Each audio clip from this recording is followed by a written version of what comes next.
Ladies and gentlemen, boys and girls, welcome back to Basketball Conference, the ACC Football Podcast. My name's Joey Weaver. He is Cam Underwood. Cam, welcome back. Pretty good day for you and the Canes. How you doing? I'm doing great, my super friend. Yeah, man, good to be here. Glad to be back. A day I honestly didn't necessarily see coming, which we'll talk about and everything. But, shout out to Will Secor, who hit me on Twitter and said, hey, you coming on Basketball Conference tonight, buddy? And kind of started greasing the wheels. And here I am, everybody. So, yeah. Absolutely. Yeah, Cam Underwood, y'all know him, you love him. Managing editor, stateoftheu.com. All things Miami super fan, the whole thing. So a little bit of just house cleaning off the top here. Mike is slammed with work stuff for tonight, getting ready for this upcoming week. We are going to get together live tomorrow, youtube.com/@the-ACC Football Podcast. We're going to get together tomorrow night and do the ACC Championship game recap, look ahead to bowl season, kind of more of a full conference view of things. But wanted to get together tonight with Cam available, and wanted to spend some time talking about Miami's in the college football playoff. Let's go. Yeah. So let's get into that.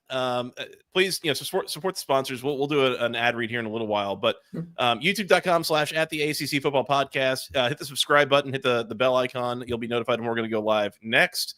It is, for the record, it is right at 11 o'clock on the East Coast on Sunday, December the 7th.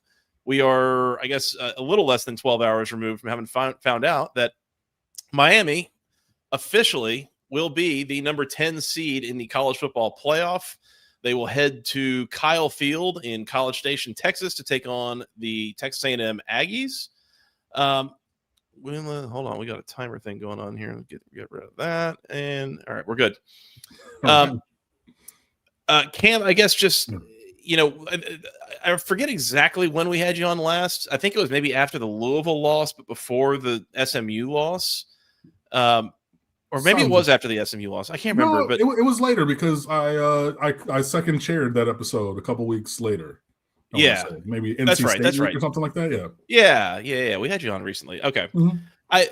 The thing I wanted to go back to was I remember after the SMU loss, which was loss number 2 for Miami, and I was reading the good, the bad, and the ugly on stateoftheu.com as I do after every Miami game. And in there, pretty pointedly at the end, you said, season's over. And I think the assumption at that point was you've now got 2 losses in the conference. You're not going to the conference title game. At that point, you're not going to be eligible for the playoff. You're probably, might even lose another game down the road somewhere. Walk me through kind of just how it's felt from then until now. Like, what was your level of belief? Has it built? Have you just been in denial the whole time? Like, at what point did you really start to believe, maybe Miami could find a way to sneak into this thing? Well, I mean, I went back to the good, the bad, and the ugly. I'm pointing here to the other tab on my screen. I bookended that one after the SMU game. The first line was season's over. And the end of the coaching grades were another bad loss as a double-digit favorite, another loss in November, another season wasted, fireball, the end. Like, that was where I was. And I say that because even when we talked preseason and we went over hypotheticals, I said, if this team with this talent and this schedule goes 10-2 and loses 2 conference games and doesn't go to Charlotte, it's another failure. And the College Football Playoff Committee is going to do the same thing they did last year and leave that team with that profile that wears the U at home. I said that back in June and July, guys. So after we lost that second game, I'm not even going to get into the officials in that game because, my God. But after that result was final, literally, I checked out on the season. Like, I wrote it, I tweeted it, and I said, hey, I'm a UM alum. I run the website. I'm a fan. Like, I'm going to go to these games at home. I'm going to support this team. I want to win these games. And I think that they can go and win all 4 of those games. Doesn't matter. And then you see the disparate placement in the rankings of Notre Dame and Miami the whole way through, which was farcical on its face. And I'm like, oh, they're not even hinting at it. They're screaming it from the rooftops with a neon flashing sign. So, yeah, I honestly have been checked out, and I've maintained that. I've tweeted it over and over again. I put up a tweet saying 10-2, 6-2. I've quoted that again. Tap sign. Want to remind you guys, like, I've been there with it, not to be a petulant child, because in relation to Miami, the committee has shown you the fact that they hate Miami. Like, all of the broadcasts across, especially ESPN, but every single broadcast on ABC, ESPN2, ACC, SEC, every broadcast for 5 weeks has the same denigrating talking points about Miami. Come on, bro. Like, nah, that came from the top. So yeah, no, I was fully out. And then a couple teams lost yesterday. You know what I mean? Like, and then BYU got their doors blown off, and it could have been a 50 burger against them, from Texas Tech. The meme of that girl, what is it like? No. Right. Right. Like, that happened. I was like, and I was like, no, they're still going to do that. Then Georgia blows Alabama's doors off, and I'm like, okay. And then Duke beats Virginia, and I'm like, what? And for the previous 3 weeks, Miami got exactly one supporting result that they needed to be alive for the ACC championship game. That was Pittsburgh beating Georgia Tech. Sorry. But outside of that, the supporting things that would have helped to move Miami further up the rankings in the regular season portion of the year slash towards the ACC championship game, that was the one singular result that we got that was positive for us. So yeah, I'm like, no, that's nope. And I was telling you this before we started recording, even to the point when Alabama came up at 9, the tweet that I put out said, Alabama 9, we're dead. Because I did not believe that the committee was going to do the right thing. I thought they were going to perpetrate this malfeasance yet again and have Miami behind Notre Dame and maybe leave a BYU there, or maybe jump somebody else who didn't play this past weekend up. I was fully out until my all of my neighbors heard me when that number 10, I couldn't believe, I was shocked and flabbergasted. There was like a little sliver yesterday. It was like, yeah, maybe. And then as it went on, I was like, see, I shouldn't have let y'all get my hopes up. This ain't gonna happen. Nah. And hit like a lightning bolt. So that was my journey with it. I was not really, I did not have the faith, because it didn't matter that Alabama looked like boiled, Wolverine doo-doo, or, for the last month. And not just in losing 2 games, and not just in losing the SEC championship game, but if you look at the other games, they didn't look anywhere near as good or better than Miami.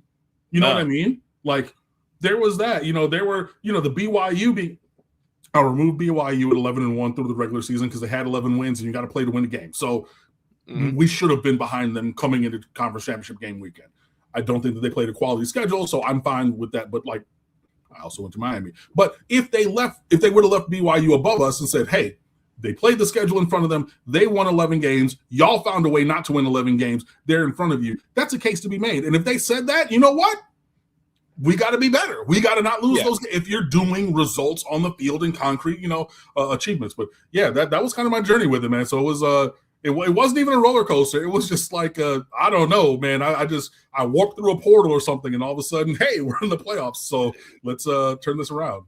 Just expecting nothing, and then all of a sudden hit by a lightning bolt this morning, basically, like out of nowhere. That's like I'll even put it to you like this: I had basically copied and lightly edited last year's Miami got stumped from the playoffs piece, because we had that functionality in the editorial for State of the U. So I had that, and I also had the we made it one prepped. I was live in the we got left out piece, hovering over publish when that happened, and this, okay, close that window, let's go back. Like that. That's where I was. That's how far to the terminal end of the process I was. Yeah. Well, I mean, that's awesome, by the way, because you'll remember that moment for the rest of your life, basically. Like that moment that you just never expect to happen.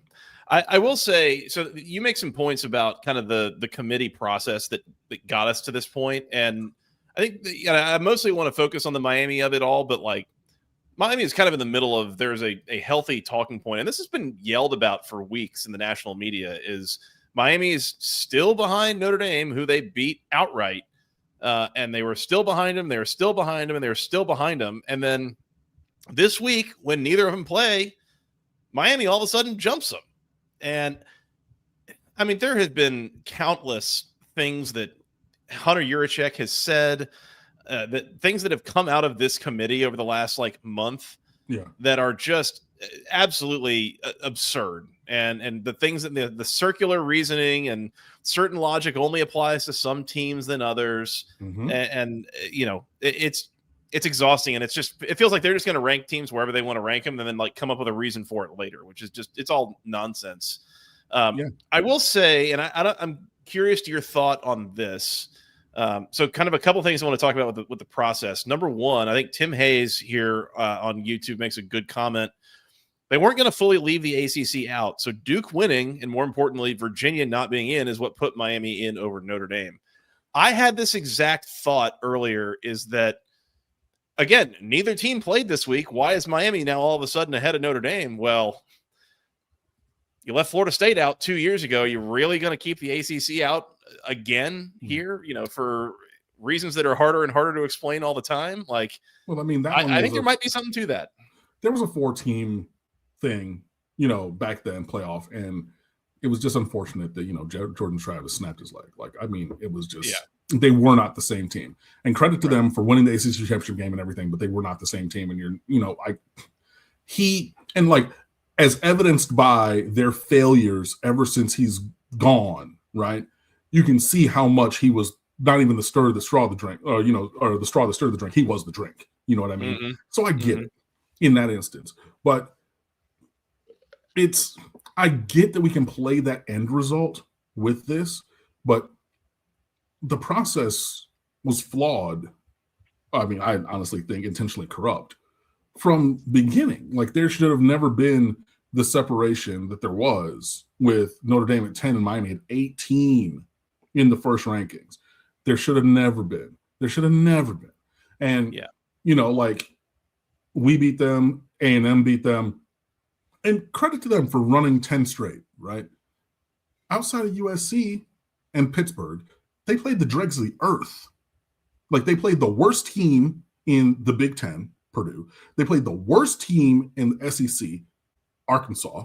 And then they played the worst 3 teams in the ACC, in Syracuse, Boston College, and somebody else.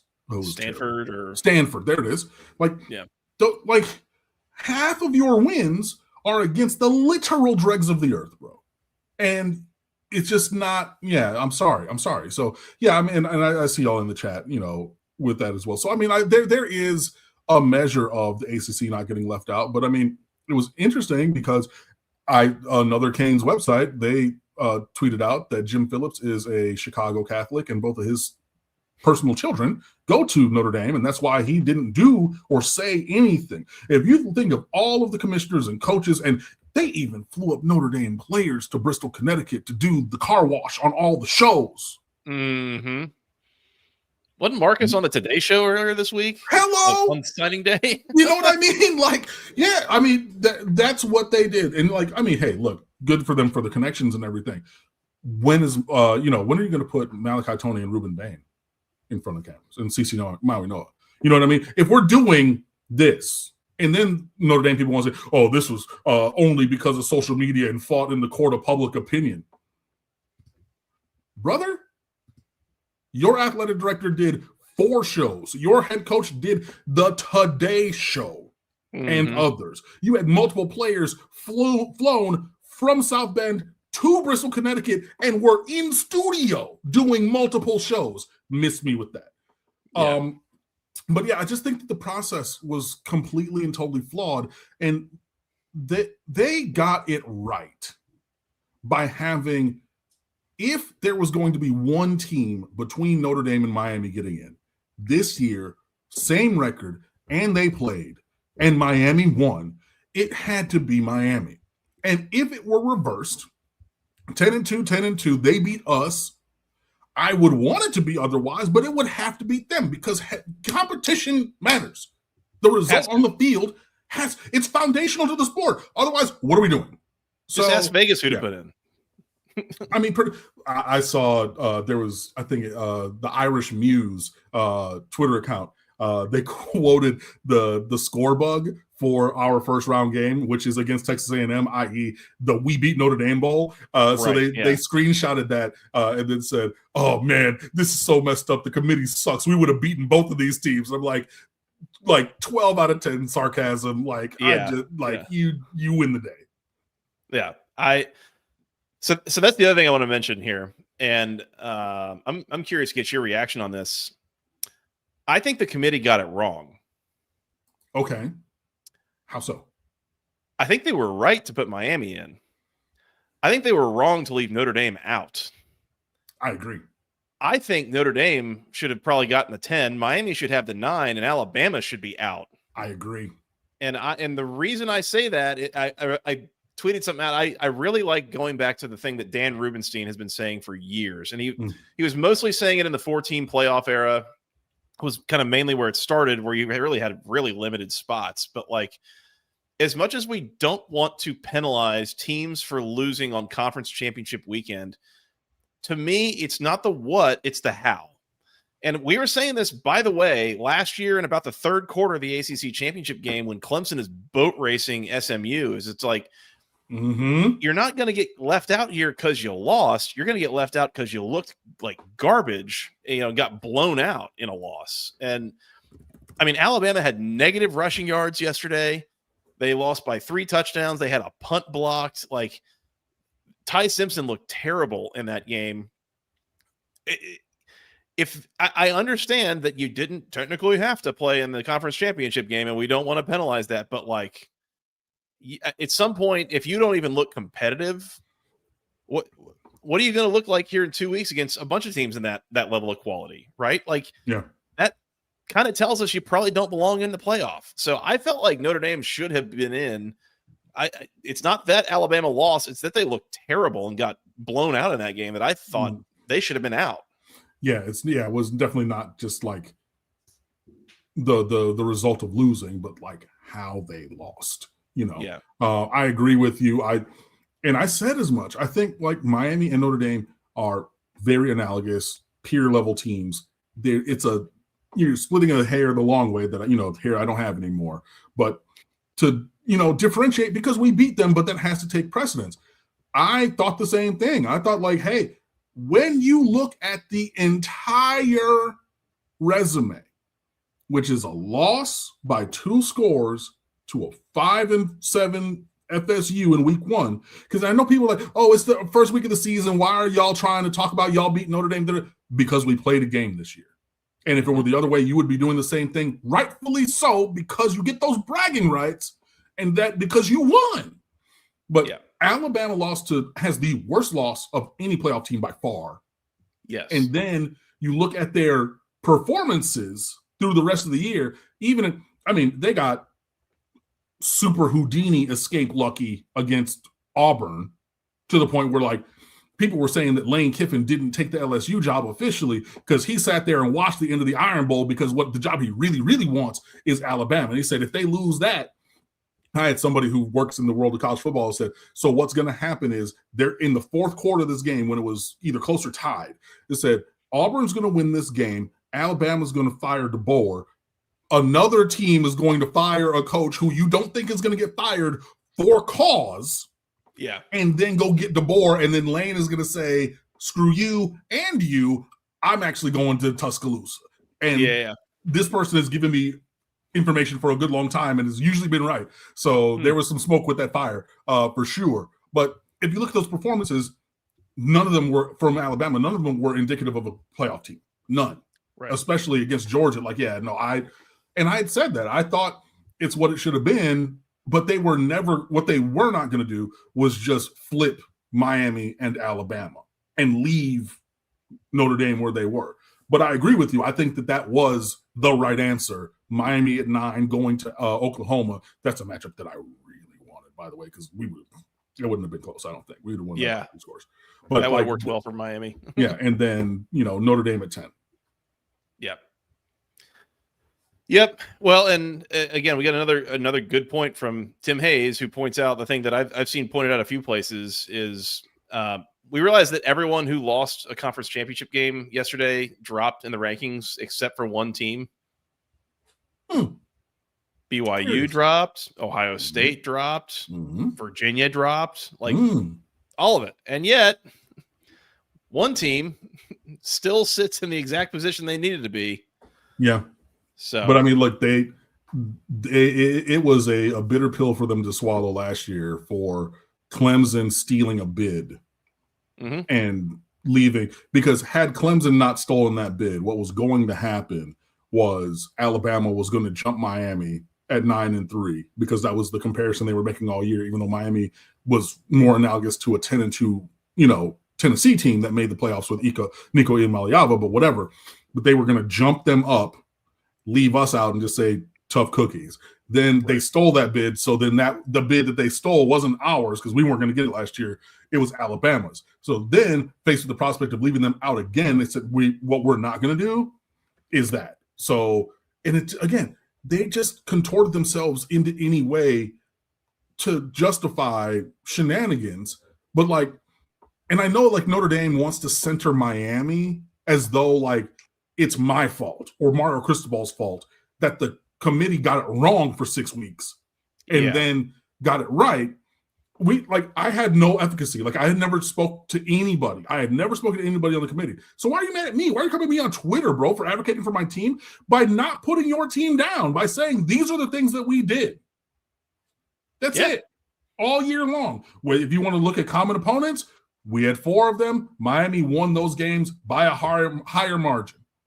If you want to look at head-to-head, this. And they dug deep on every single advanced metric known to man, and even some new ones. Okay, those numbers favor Notre Dame. Cool, but I'm not sitting here and putting them down. I was advocating for myself, right. And it's not.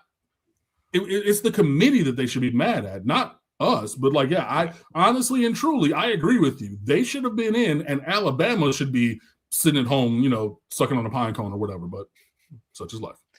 Yeah, well, and this is where you get some of the arguments about, should we be doing weekly rankings or not? We don't really have these types of discussions about the NCAA tournament committee, because they only do it once, and then, either you like it or you don't, and you move on. But and they leak a little bit of stuff to the bracketologists, so you can see a little bit of what they're thinking. But it's everything's made up, and the points don't matter.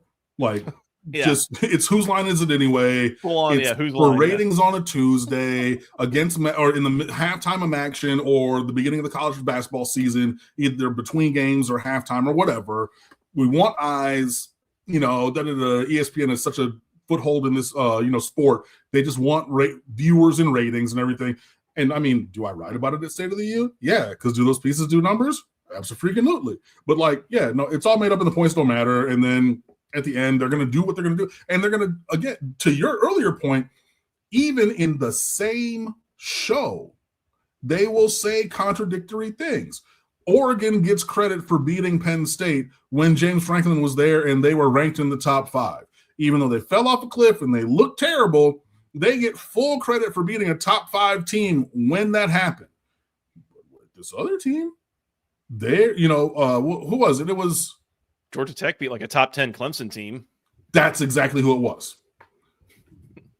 But Clemson's not perform. Oh well, no, their performance has actually gone down and everything, so they're not going to get the. But you just said, so it's super selective, and it just, it's super corrupt. But whatever. Also, Hi Will, I see you in the chat, buddy. Yeah, Will Sikora with us. Said he's catching up here. He started a few minutes late and is watching on super speed, so you can only imagine what I sound like on there. Cam, do you want to talk a little bit about the actual matchup that Miami now has in front of them here in a couple of weeks? Let's do that. But first, let's remind the people, this show is brought to you by Section103.com. It is the internet's premier place for all things wonderful Clemson apparel, it turns out. Clemson, now in the Section 103 family as of very recently. Okay. They have a whole bunch of unique shirt designs based on Clemson traditions. Howard's Rock, the Clemson blue cheese, the cadence count, lots of those things. Go check them all out. They're super high quality, super soft, just like all of their other schools that they have apparel for. Section103.com. They got polos, they got hats, they got stickers, things for men, women, and children. Go find it all. Section103.com. Use promo code GOACC at checkout for 10% off your first order. If it's anything like this hat that I'm wearing or anything like this Feliz Bobby Dodge shirt that I'm wearing from them, you're going to love your Clemson stuff from section103.com. So go check them out. Support Steven. Appreciate it. They're really great for gifts this time of year, by the way, as we're coming up quickly on some big gift giving days, we'll say. Don't look now, but it's like 18 days till Christmas. So hurry up. Section103.com. Use promo code GOACC at checkout for 10% off your first order. Clemson. Also, Georgia Tech, obviously, but then also LSU, Kennesaw State, Georgia Southern. Kennesaw State just finished off a 10-win season. Look at them. Mm-hmm. And re-signing their coach. That's right. Shout out to Steven and the gang. Appreciate them for their support. Cam, we're going to come back later on this show here in a week or so. I don't know when. We'll figure it out. And we'll do, maybe a little bit more of an in-depth preview. But while we've got you here, on December 20th at noon on ABC, we have the number 10 Miami Hurricanes on the road in College Station, taking on the number 7 Texas A&M Aggies. Miami, currently a 4-point underdog here, totals 51.5.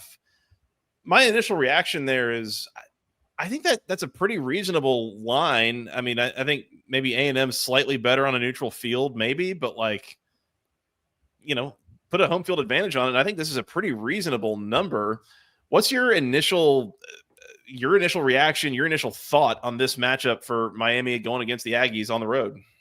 Yeah, opened at 3.5. I saw it back around there. But 3.5, 4. I think that's a reasonable line. I think that these are very comparable teams. They recruit to a very similar level. We have, very similar levels of talent and size along the lines. Miami has transitioned under Mario Cristobal from being this undersized, quickness-based program that we've been, the whole way ever since Howard Schnellenberger on. We've always been that.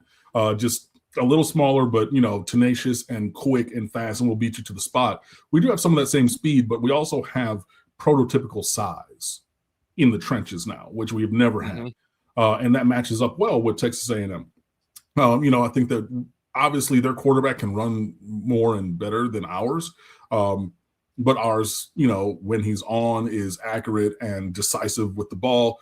Skill players are very similar. KC Concepcion for them, Malachi Tony for us, insert defensive lineman for them, Ruben Bain, Akeem Mesdorf, and David Blay for us. It's a very, Spider-Man looking at Spider-Man kind of matchup. You got these tough dude coaches, one a defensive guy in Elko, and then the offensive lineman in Cristobal. They've taken on the mentality, of their coaches. They're built really, really well from a recruiting standpoint.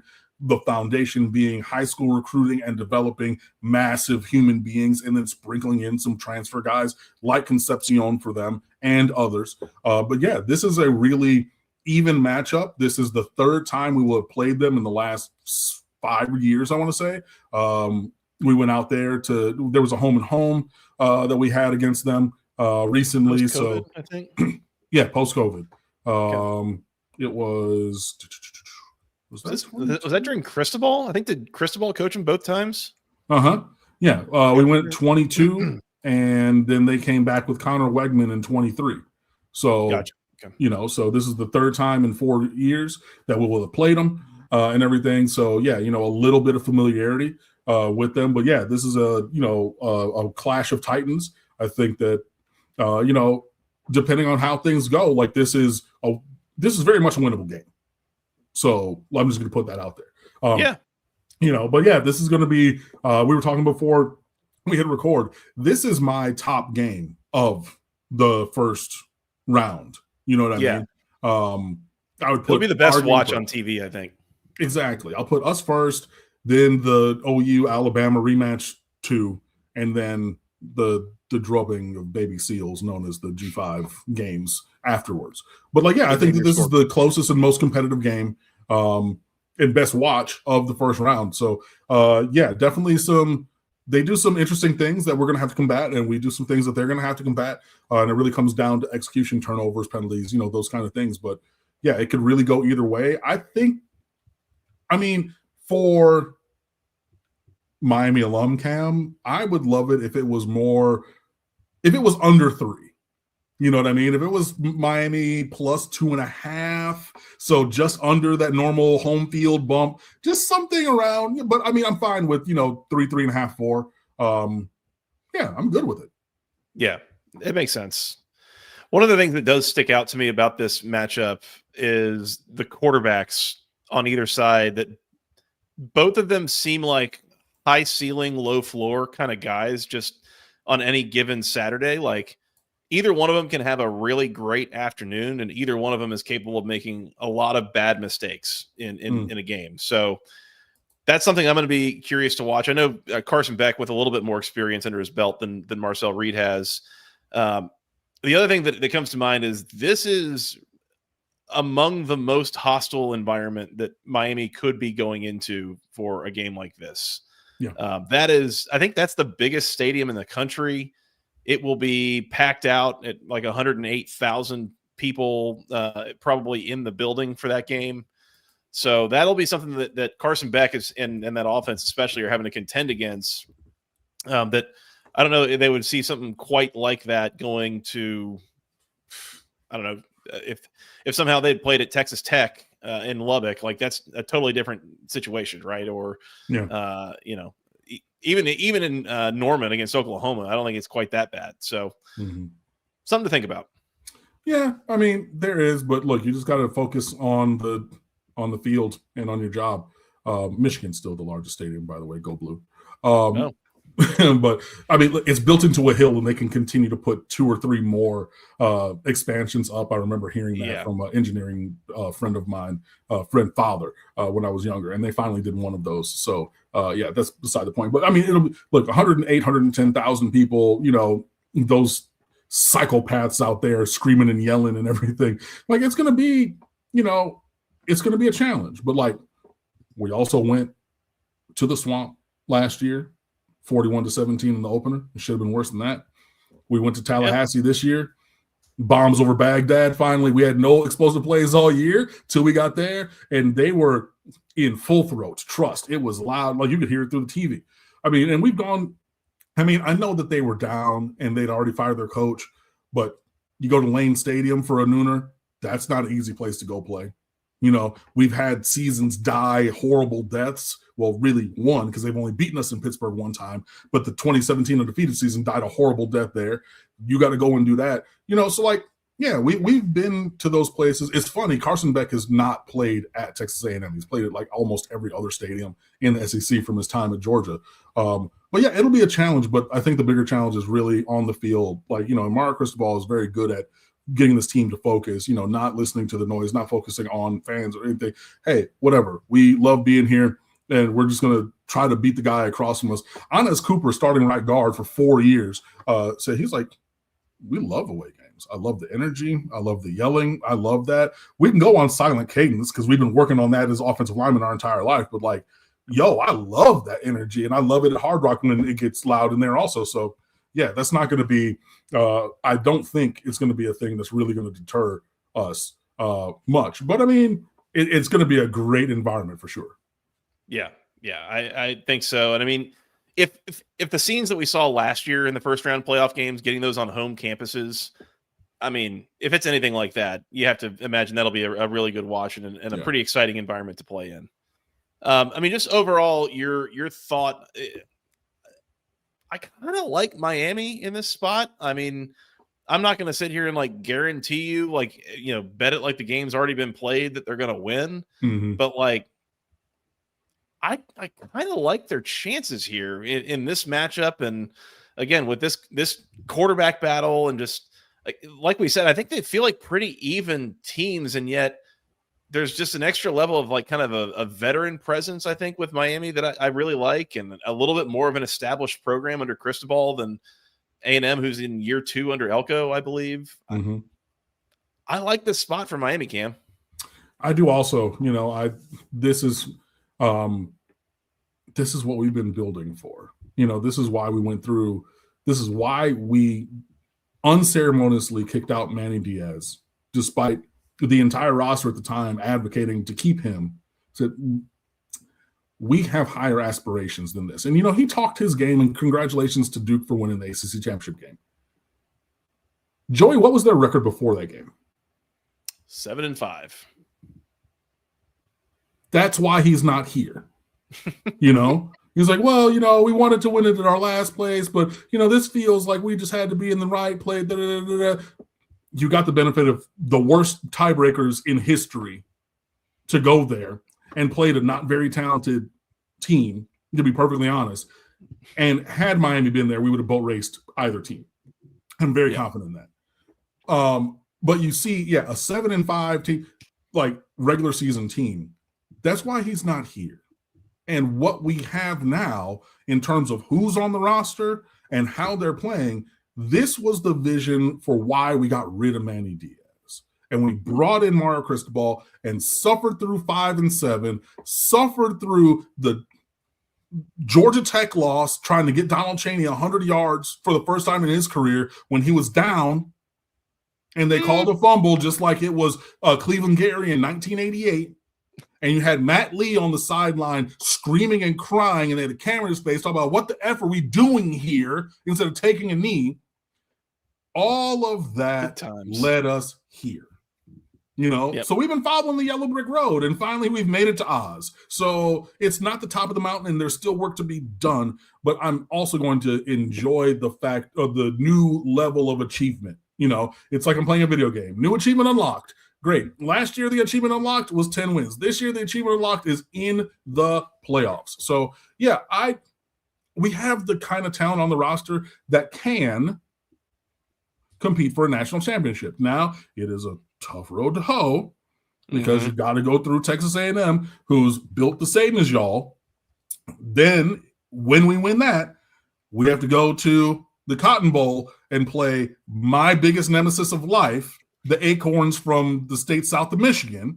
Them Buckeyes. Yep. Then when we win that, you win the winner from the other quarter, which is probably going to be Georgia. And then you would play probably the winner of the Indiana half of the bracket in the championship game. So probably Indiana or Oregon. Yeah. Most likely. Right. So it is not an easy. I'm not saying we're going to skate. But even if, regardless of any outcome from here on out, making it to the playoffs is a new achievement unlocked, is a new level of just, stature of the program, and emblematic of a step forward and a positive season. And I want to say that now on December the 7th, regardless of what comes, whether we get to the championship game or whether we lay an egg on the 20th and it's one and done. Regardless of result, this is still positive growth, and I love it. Okay, so on that, I want to ask, this is my last question, and then I do have one more thing I want to mention before we get out of here. But let's go. Question, and that's, you're kind of alluding to the answer here, I think, but I think this is still a season where you can, if you're a Miami fan or if you're trying to diagnose whether this is a successful season for Miami, you can still kind of see what you want to see, I think, because yes, they're in the playoff, and that's kind of where you set your goals to begin the year, but they still didn't play for the ACC championship game. They still lost twice in conference. And so is there any are you torn at all? It doesn't sound like you are. It sounds like we made the playoff, all that, nothing else really matters. We did what we had to do to get there. And it to some degree, it's a little bit, to me, Cam, like it speaks to the way that this sport is devaluing conference championship games, bowl games, like things that 10 years ago we'd talk a lot about how much they mattered. It feels like if we're just saying, hey, we got the playoff, that's what matters, then is that how you're feeling, is what I'm asking? Not fully. I mean, in the moment, like I'm super elated that we are going to the college football playoffs. There's still nits to pick. and I'm good at picking the nits. But what I'm not going to do is let perfect be the enemy of good or perfect be the enemy of very good. It's not perfect. It's not.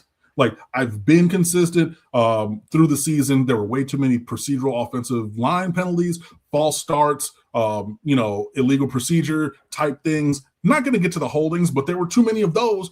I was very critical of those. I was very critical of other things. I'm very critical of the losses. Carson Beck played his 2 worst games of his career against Florida, which we won, but not really riding that.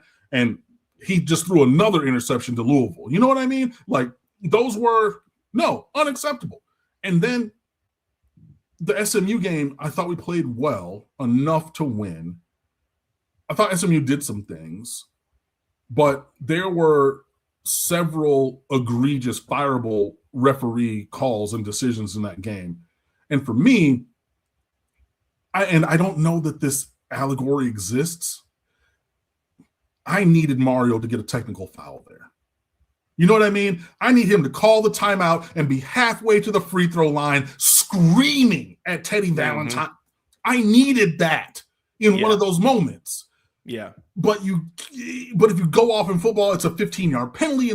But I wanted to see more of it. And then at the end, it's like, well, these calls were really bad, and it cost us the game. So where was that energy? You slamming your fist on the podium. Where was that in the moment, bro? Yeah. You know what I mean? And I needed some of that. We talked about some of the drive stalling. We talked about leaving points on the field. What was the main? Well, I'll tell you. One of the main talking points for Notre Dame was, oh, well, Miami won that game only by a field goal late. We kicked their teeth in. That was a comeback from Notre Dame. Right. But the scoreboard looked close. So if you're a scoreboard watcher at the end of the year, you can make that game into a hard-fought battle for 60 minutes, and Miami kicked a field goal at the last second. That was absolutely what that game was not, but we went a little too conservative, and we left points on the field, and you blow 3 coverages on 2 drives, and all of a sudden it's tied at 21. So, and there's that, and there's more about just, who was playing and what the playing issues were. And the trust, when we go to our postseason postmortems, stateoftheu.com, and we dig into these things, there are plenty of nits to pick, and I will pick them. But I'm not going to let that have me hate the other massive progress on the top line that we are seeing. Yeah. That's fair. And I'm not sitting here trying to say, oh, it's a failure of a season or whatever because you didn't make it to Charlotte. That's not the idea. But I'm just trying to. It is a measure, though. I think I have to imagine there's just mixed feelings there, right? We did kind of accomplish the goal, but not really in the way that we wanted to. So it's I don't know. It's kind of an odd thing that way. I figure. Yeah. But I mean, also, it's exactly what we talked about when I was here preseason. If you go 6-2 and you lose in the conference and you lose 2 games, where are 2 good losses? Where are 2 teams that, if you play head up, back and forth, where are 2 losses? You're like, you know what? Okay, none. Why? Because we're the most talented team in the conference, so you're not going to lose 2 games by playing your best football. Something will have gone awry, And, this is literally the manifestation of that. So, there are still issues and everything, but the top line is we've taken a big step towards our number 1 goal, national championship. So that is positive. And I'm not diving into the nitty gritty, the granular of, the other things right now. But those do exist. And to Tim Hayes' point, before you call teams untalented, how many championships is it? There's no other team in the conference that has as much talent as Miami. That's just objective fact. So talent isn't everything. Right. There's a reason we play the games, Clearly, like you saw, would Louisville trade their whole lineup, their whole program for Miami right now? Yes. Probably. Would SMU? Well, they take our casts off anyway, so why would they not? You know what I mean? But if you go up and down, with the exception of Notre Dame and maybe Florida, but I would still say we have more talent than Florida, but it's analogous. But everybody else, if Golish was there at USF, absolutely. Bethune-Cookman, absolutely. You go down the rest of the list, Florida State, who doesn't recruit at all, absolutely. Boom, boom, boom, on and on down the list. NC State, where they take our cast-offs, like CJ Bailey, who we didn't even recruit, is their star quarterback, absolutely they would trade their entire program roster for Miami's. it just now is incumbent upon Miami to play like that every single week and not have these lulls. But yeah, this is where we are with it. So yeah. Yep. Last thing I have for you, Cam, and it's not really a question. I guess like it's a little bit of a question. Have you, and this is a little bit tangential to the whole thing. Okay. Have we considered the culture clash of these two fan bases that we're about to see here in a couple of weeks? I mean, we have, because we've done this twice in the previous, couple of years. I guess that's true. Yeah, so put it that way. But it was on our micro, like, in our insular scale of like Miami and Texas A&M for those meetings. But yeah, we've done it. But now that's going to be shown wide. It's going to be like, yeah, these are not at all the same. Yeah, it's going to be big different. But from all the people that I know who went out there for that game, they said that the Texas A&M people were very hospitable and whatnot. Sure, made a little bit more hospitable because they won that game in 2022 out in their barn. But yeah, we are looking forward to it, and yeah, it'll be a little bit of a culture shock for both sides for sure. I was going to say, so what I will say is living in Houston, I'm about an hour and a half away from Kyle Field where I am right now. Okay. And my first company I worked with out of college, tons of Aggies worked there. It was founded by Aggies. Like, I got pretty quick exposure to the whole Texas A&M culture experience right out of college. And coming in, it's like I didn't really know, I knew about the logo, I knew about their football stadium, like, basic football things, but had no idea some of the traditions that they participate in. And I will just tell you, if you're a Miami fan and you are going to go to this game, just be ready, because it is going to be pretty unlike any other environment you've ever been in, and not anything to do with excitement, but just the behaviors that you will come across from people around and in that stadium are unique, we will say, and very unique. I mean, hey, we've seen the in-stadium police have their own Twitter, so they're posting the drunken chronicles and everything. So yeah, it'll be very interesting. But yeah, definitely not the same sabor as South Florida or anything. So yeah, it'll be very different. I was gonna say, and for that matter, I mean, the area around the stadium. I mean, Miami, you're basically in the middle of a major city. College Station, you're an hour and a half drive from a nearby airport. Like it's out there, and College Station, Bryan, is not. It's not like nothing, but it's kind of in the middle of nowhere. You got to drive out into the sticks to get there. So it's a little bit of a culture clash for me on a number of different levels that it'll be a little bit amusing to watch. And I would love to hear any field reports we get from fans who do end up making that trip and see or hear some things they hadn't seen before. I know people who are going, so I'll definitely check in with them and everything. So yeah, I mean, look, it'll be a great environment, a great experience. And, honestly, it's just like, it feels like you're playing with house money now. I'm not saying that we're just trying to patent our doozy and say, hey, if we lose 110-3, it'll be fine. No. We're going with the intent to win, and we believe that we can win. But yeah, it'll be lively for sure. I know, even though it's a 11 a.m. Central Time kick, noon Eastern on the 20th, like, we'll be ready to go. And I guess they wanted to get the best ratings in the window that they could, because there's probably NFL football and or basketball later in the day. So they said, hey, let's get this. The Friday night game is Oklahoma, Alabama. Yeah. Know what I'm saying? Yes. So you get the SEC conference game on Friday night, and then boom, this next game, boom, in there. And then the other two games, they're not going to do big ratings anyway, so whatever. But yeah, no, really excited, to be able to talk about a team in the playoffs and see where we go, from here.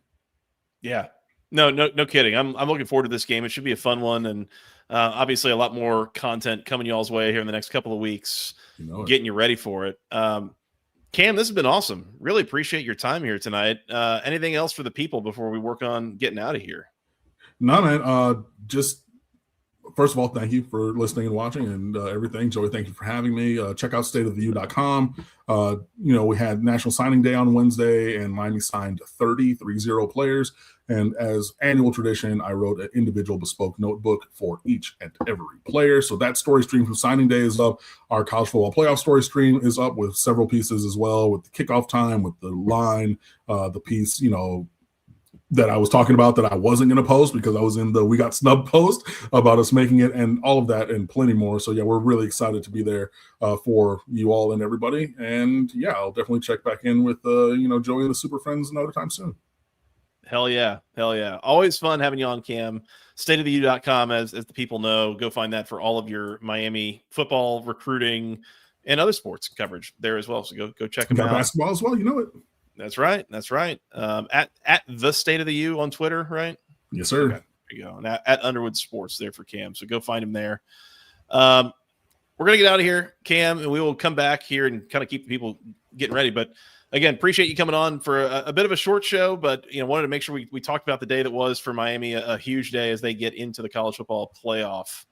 We're going to get out of here again. Spotify, Apple, Amazon, wherever you go find your audio podcasts, youtube.com/@the-ACC football podcast.